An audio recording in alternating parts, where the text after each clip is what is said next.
CC Gold na walang marksman. Pinaka-scaling nila dito is the Kimi. TNC, perfect scenario for them. This is a difficult game for the Super Fam. Onyx backed into a corner pero kailangan nila ng laban kontra sa TNC. Burrito Womi, go ahead. Matapos makakuha ng tig-isang panalo ang TNC Pro Team at Onyx Philippines ay narito na tayo sa game number 3. Match point ang pinaglalabanan dito. Makikita na natin kung sino ang unang makakalamang sa sering ito. Alam mo, sa drafting pa lang ay labanan na talaga at mainit na ang naging palitan. Halos lahat na naging bans natin ay puro jungle. At parang nahirapan ata ang Onyx PH na ilagay sa kung ano man ang hero na pwedeng gamitin dito ni King Kong. At sa totoo lang, no, parang ngayon ko nga lang ata nakitang gumamit ng akay si King Kong this entire Season 16 of MPL Philippines. Pero nakombohan naman nila ito sa isang comfort pick na hawak naman ni Kirk on this Arlot. So kahit papano, no, kahit ba sabihin natin na sandamakmak ang mga jungle bans dito sa game number 3, ay nakahanap pa rin ng magandang combo side ng Onyx Philippines. And for TNC Pro Team, Neymar holding on to that Yuzong na nauuso na nga muli ngayon sa mga double fighter lineups. Oo, ayaw talagang, kumbaga masasabi natin na ang TNC Pro Team ang bilis na kapag-adapt doon sa naging meta ngayong playoffs. Dahil nga dito sa Yuzong na ito. And this time ay tapatang CC and X-Borg. Parang ito na ata yung nagiging tapatan talaga pag may CC nakalusot, may X-Borg na isusundot. Oh, yun naman kasi talaga, no? Yung nakikita talaga natin, even back then, nung XP lane pa yung dalawa, pero mukhang may malupit na palitan dito, Kirk! Oh my goodness! First blood para dito kay Trimar. Grabe yung Cha energy, men. Dumugo yung Arlot. Men, yun pa naman yung mortal sin kapag ikaw ay XP lane, yung mamatay ka agad sa lane mo. Kasi nga naman, napaka-importante ng level 4 kapag unang pagong. At mukhang aabusuhin ito ng side ng TNC Pro Team. Umaaligid dito si Zaida Chakno, pero nandyan din naman si King Kong at Brusco. Kaya naman papoprotektahan pa si Kirk, pero napakalaki ng kalamangan ng TNC Pro Team sa pinakaunang pagong ng larong ito dahil na rin level 4 ang kanilang XP laner dito. Gugulong-gulong na si Chaka, hinahanap niya si King Kong, natagpuan na nga. Pwedeng banggain, si Lancy tinututukan na rin ang flashlight. And yung Black Dragon form na kulay red ay lumabas na rin. At malayang pagong para sa TNC. TNC Pro Team with an early game lead. Kakailanganin muna magpahinga ng Onyx Philippines dito sa loob ng kanilang jungle. Grabe, hindi ko in-expect na magiging ganun yung itsura ng ating turtle fight. Yung pala yung mga nangyayari kapag nagkakaroon ng mga solo kill sa XP lane. Oo, napakahirap talaga. Pero Zaida ay sisilip din sa may bottom. Sa kabilang panig na pagkakaganapan ng heavy spin. Tuloy-tuloy! Yung mga dashes mula dito kay Kirk, napakagandang pagbawi mula sa XP laner from Onyx PH.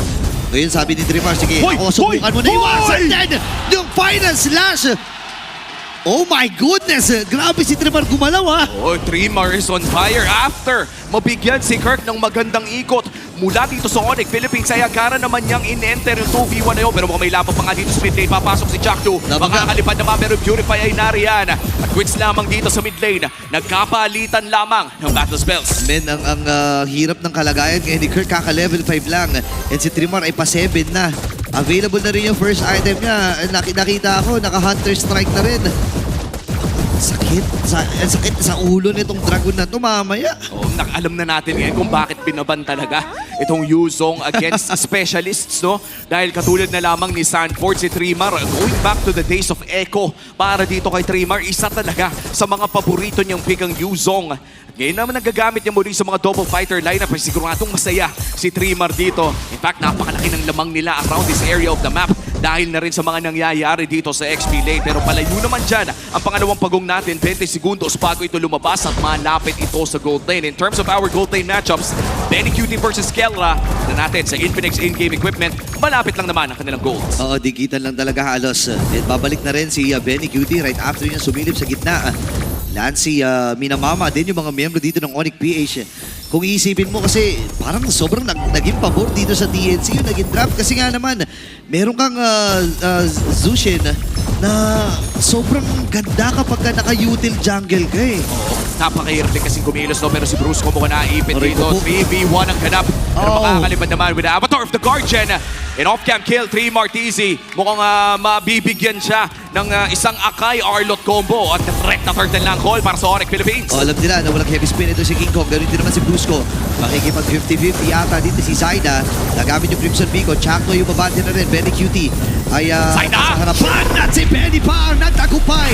Kailangan na magtakuha dito ng Super Fam. At doon na rin yung Lost Insanity. Abot naman si Kera. Hindi. Kung sila nagamit ng King Kong ay nag-try na mag-stun or magbigay damage from TNC. Wow. Pero wala nang hindi nasasapati yun. Brusco ay nakaiba. Kabati na rin. Black Dragon Form ay nagamit. Hala! Si Brusco ngayon ang magiging target Hala! nila. I-clear lang yung mga wave. Ligtas pa rin si Trimor. Andun yung final slash. Grabe yung Wow! pagpaawe. Aray ko po, napaka-upde. Pinagpapalit pa dito yung Super Prince. At naipaghiganti na niya si Kirk. Ganun naman sa ang nangyayari. Si Kera ay nakakuha rin ng Torre sa baba. Daming nakuha ng Onyx Philippines doon at wala masyadong na-trade ang side ng TNC Pro Team. Sinubukan ni Zaida mag-reply doon sa may bandang itaas pero mukhang si King Kong ngayon makikipag 2v1, maangat, retribution. Pero mukhang makakatakas naman, magsasakitan lamang kay Jack. Yung Ay! referee ay sakto Kuha. lang naman. Nakuha pa rin niya. Kuha pa rin na sunog. Buti na lang ay napunta pa dito ay Zaida. Lamang pa rin Solo naman. kill. Ayan na, si Solo kill. Si Lancy dito. Naku, tinatadtad lang ng lantern itong si King Kong. Grabe yung mga nagiging kaganapan dito Umuulan ng solo kill dito sa game number 3 ng TNC in Onyx Philippines. Hindi masyado nagkakalayo ang ating gold. Just a 500 gold differential. Alright. At mukhang si Brusco ay bibigwasan na naman at iaangat pa. Forcing ang revitalize mula dito kay Brusco. 30 seconds bago lumabas ang panghuling pagong natin. At pinapakura na nga ito ng side ng TNC Pro Team. Pero back na tayo sa equilibrium, papi. Wala nang lamang sa larong ito. Maganda ng naging responde din kasi ng Onyx PH dun sa pagiging agresibo ng TNC. Nakakuha na sila ng Torre sa baba.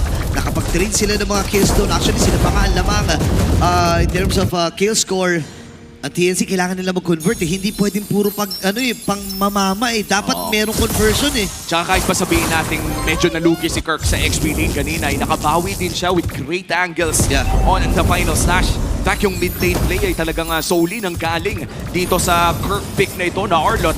TNC Pro Team ngayon, hihilain ang pangatlong pagong ng larong ito. At mukhang magba-Black Dragon form na rin si Trimar. Ayan ang kalahati kasi yung buhay ng pagong Parang matik na kagad yan Masyado malayo si King Kong. At makukuha na ng malaya dito ni Zaida. At din si Trimar. Ngayon ay nabitawan na rin ng Defying Beats. Baba ng buhay ni Chakno. Kailangan na mag-evis with ni King Kong. Last Insanity na gamit din. Pero nag-aabol pa rin dito si Chakno. Nabitawan yung Vengeance. Hindi nag-attempt at TNC na habulin pa itong si Kelra. One kill, one turtle. Sulit na para sa TNC Pro Team at muli nilang makuha ang 1,000 kalamangan. Traction ball si Babato dito ni Super Prince pero wala pa namang matatamaan. At mukhang kakalma muna ang ating laro. Pero mukhang hawak na naman ng TNC Pro Team ang maliit na kalamangan. Just a 1.6k gold lead. Pero sapat naman na ito para mabigyan ng permiso dito si Zaida na pumasok sa loob ng jungle ng Onyx Philippines. Yun na nga Tsaka nagbabasag na rin si Zaida dito sa baba. So, tinatry nila na paliitin yung mapa dito sa bottom. Dahil dyan nga tutubo yung unang lord ng laban. Si Trimar, nagkakapag din ang pagkakataon. Lancy, nakita ni Brusco. Ngayon, si Chaco, ibabagain. Uy! Yung finals na sinagamit. Sabay, walang tinamaan yun. Oo. At si Zaida ngayon ang mga mag-aagaw lamang. Retribution ay nagamit ni Zaida. And looking at the levels, lamang na ng 2 levels si Zaida against King Kong on this Akai. Makikita natin na si Zaida nga talaga namumuna sa ating XP level ranking. Medyo malayo pa ang hahabulin dito ni King Kong para masabayan ang retribution na manggagaling dito kay Zaida. But for Onyx Philippines, ang maganda ay napakadami pa rin nilang crowd control and displacement mula dito kay Kirk. And of course, yung tunaw factor galing na rin dito kay Kendra. Ang tanging kailangan na lamang ng Super Family ay oras para makafarm. Oo, importante yun. Lalo na kay Super Prince na ngayon ay available na rin ang kanyang Sky Piercer. So ang poproblemahin na lang niya kung sino-sino sa TNC Pro Team ang magiging stock nito. And speaking of stock, pa-stock na rin ng Holy Crystal dito si Zaida. So mag-expect tayo na mas masakit at mahapding electrifying fields mula sa kanya. Yun na talaga yung pangalawang power spike ng isang joiner. Yun yung hinihintay ng lahat ng mga joy Joy players style. dyan. Malakas ka ng levels 1 to 4, hihina ka ng mga susunod na mga level. Pero the moment na makuha mo yung Holy Crystal mo, in which case, na-secure ni Zaida ng 9-16, ay dito na natin makikita yung Holy Crystal na empowered ang kanyang electrifying beats na napakasakit na nga tulad ng sinabi mo. TNC Pro Team, lalaki lamang ang kanilang kalamangan, 2,000 na at mukhang gusto nilang makuha ang pinakaunang lord ng larong ito. In terms of turtles ay nakontrol nila ang 3 pagong ng larong ito at ayaw nilang ibigay itong lord. Yun na nga eh, ang tapang na rin ni Lancy. Binababara na ito si Kelra. Brusco ay naka-abante na rin. Si Kiko ay nag-aabot ng pagkakataon. Nag-conform pinagamit. Pinuforce ata nila yung heavy spin. Si Chato yung pupers na rin kanyang sarili. Nagamit yung revitalize. Si Kiko ay sumisilip din. Heavy spin ay nagamit niya. Pero di siya aabot dun sa Lord. Kailangan magkatrasa ng Onyx PH. Hindi naman may ipit din sa tutong miyembro mula sa Onyx. Pero Oy, din yung Insanity! Aabutan si Kelra at sumabog sa mukha ng Gold Standard and Belly Cutie with a double. Yan ang literal na bagyo at hindi ito nagbabadya dahil parang biglang may lumabas na low pressure area doon sa may bandang ibaba. TNC Pro Team, makakalamang na sila ng halos 4,000 with 3-man going down for the side of Onyx Philippines. And TNC tutuloy lamang kanilang pag-push dito sa may bandang mid lane.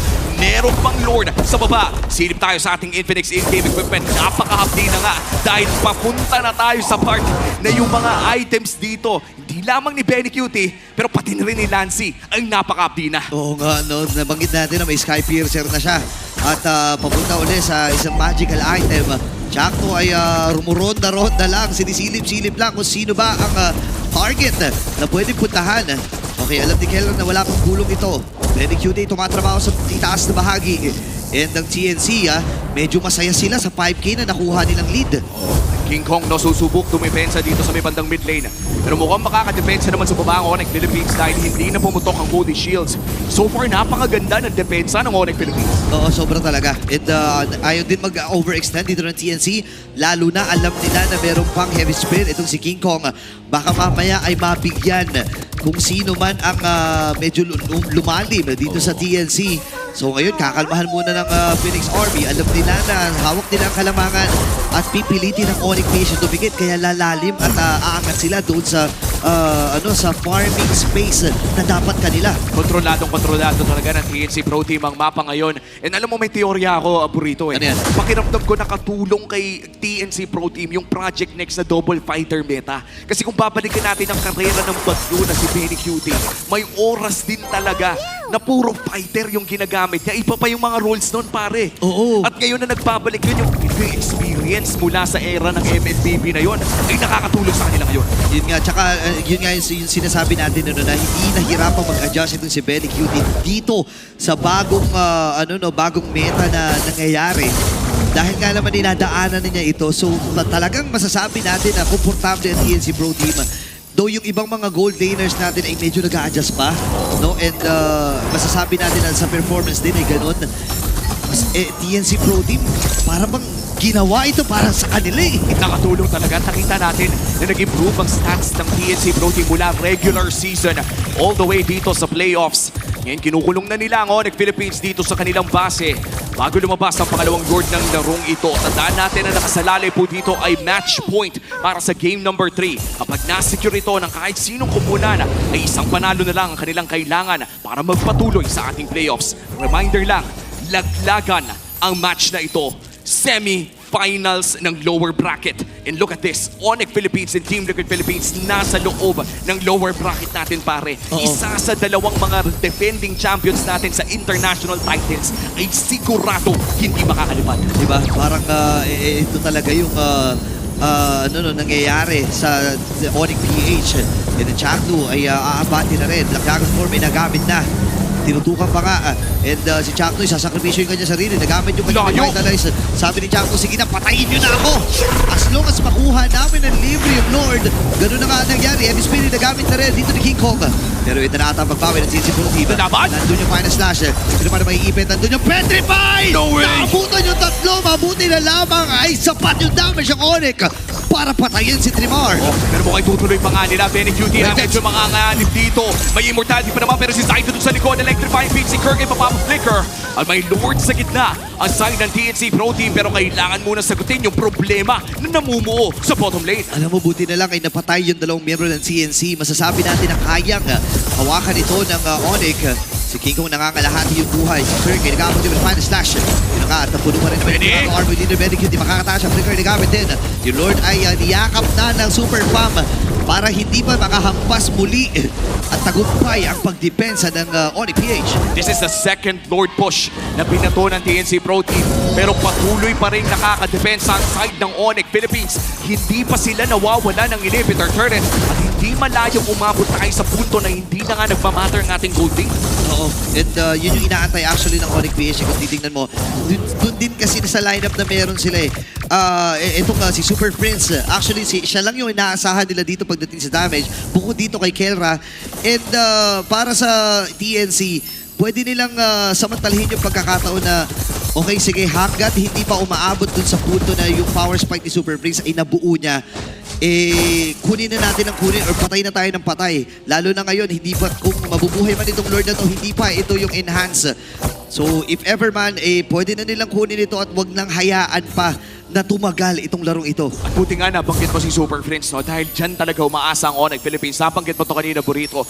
Looking at the composition from Onyx Philippines at talagang inaasahan nila dito yung Kimi na magpo-provide ng napakataas na DPS by mid to late game. Sa ngayon, itiis pogi muna para sa side ng Onyx Philippines. Pero ang good news naman, you are part of the Super Family ay hindi na lumalagpas ng 6,000 ang kalamangan ng TNC Pro Team. Meanwhile, for TNC, lamang pa rin sila.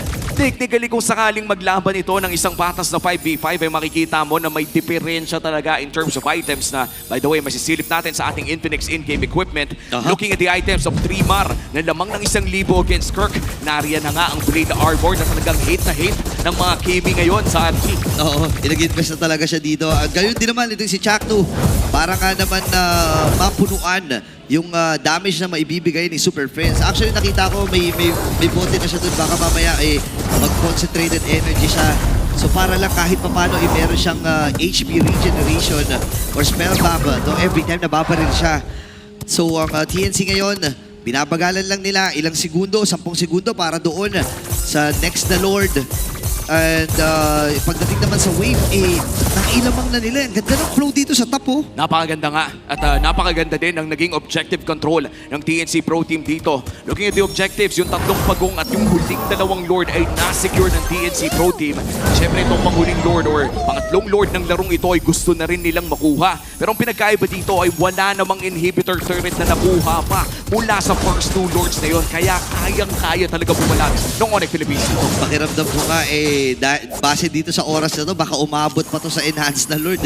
Kung i-delay pa ng i-delay, 17 minutes. Pero sabi ni Zyda, hindi. Try natin i-burst. Alam natin na galing pa sa itaas itong si Kirk. Bibit-bitin ni Lancy itong si King Kong. Nababawasan na pa unti-unti. Kelra ay tinatry umabante.